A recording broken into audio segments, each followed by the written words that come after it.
Okay, so it's time for Nimrod to have a retrieve. Just going to throw it into the wind, across this path into the heather, and we'll let him run in to fetch it. I'm not sure where it will go because the wind's a bit all over the place, but let's see. Nimrod, fetch. So let's mark that down. It's a nice, easy retrieve for him. Good boy.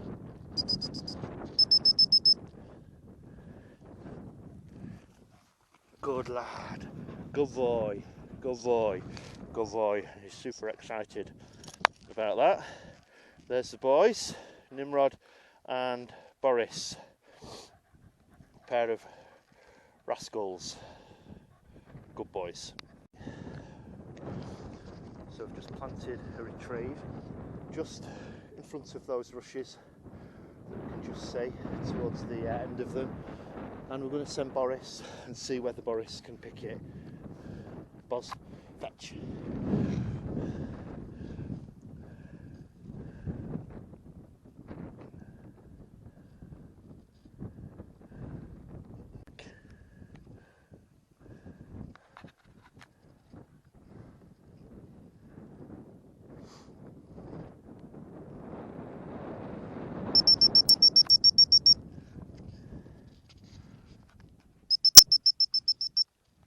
Good lad.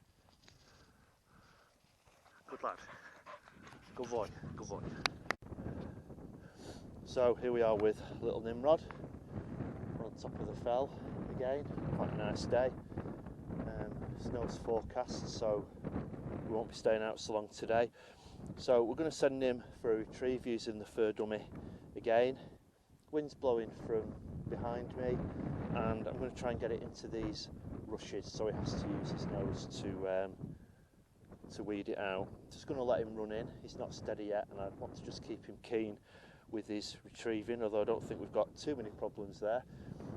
So you can see he's got his eyes fixed on the dummy, which I'm just holding down by my left hand side, and we're going to send him for it now. So I'm going to throw it up into the wind and let him run in.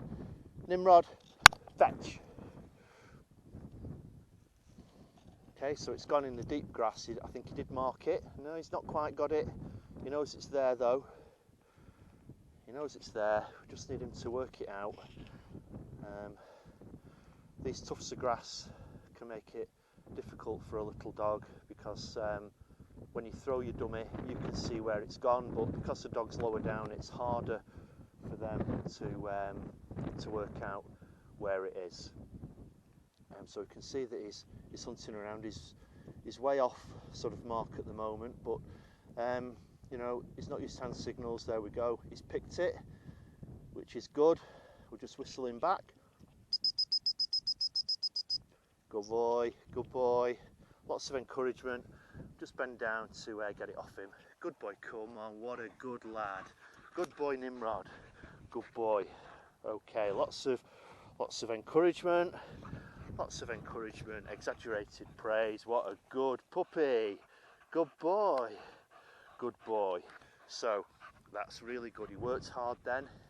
He knew it was there because he saw it come down. He just couldn't quite work out where because these tufts of grass, you know, as you can see, we're full of, it's heather, grassland, rushes.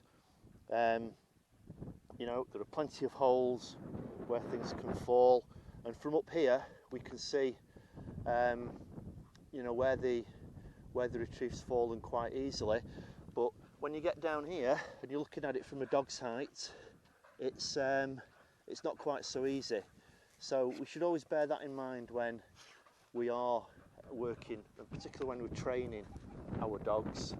That you know, sometimes it might seem obvious to us, but for them, they need a little bit more time and you need a bit of patience. And if Nimrod had really struggled then, I'd have walked forward and just not taken him to the retrieve, but walked into an area where I was downwind of the dummy with him, so the wind was blowing into our faces so that he could wind it and find it himself. It's always important that your dog doesn't fail on a retrieve, that he believes you, and if you do need to help him when he's young, then then you know, by all means, you know, do that and try and make it not easy, but so they don't fail. And always remember, you know, that's positive. We don't get wound up, and we just give the dogs lots of praise, like we did with little Nim there when he did it. So there he is, good boy. He's coming on well, and I'm sure you'll see a lot more of him.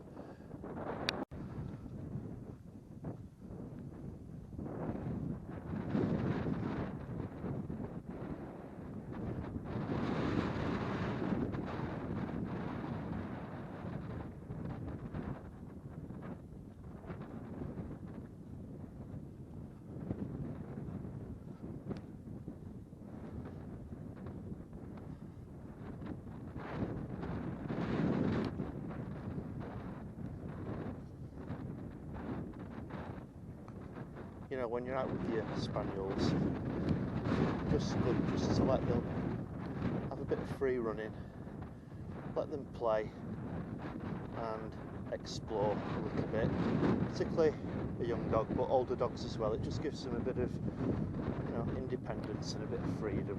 It's not always about training. You know, good idea. Let them have a run first for a few minutes so they can do what they have to do. Do your training, and then you know, afterwards a bit more free time, and then you know, back home, back to the kennel, you know, wherever your dogs are living. Just helps to, you know, keep them nice and relaxed and open to training.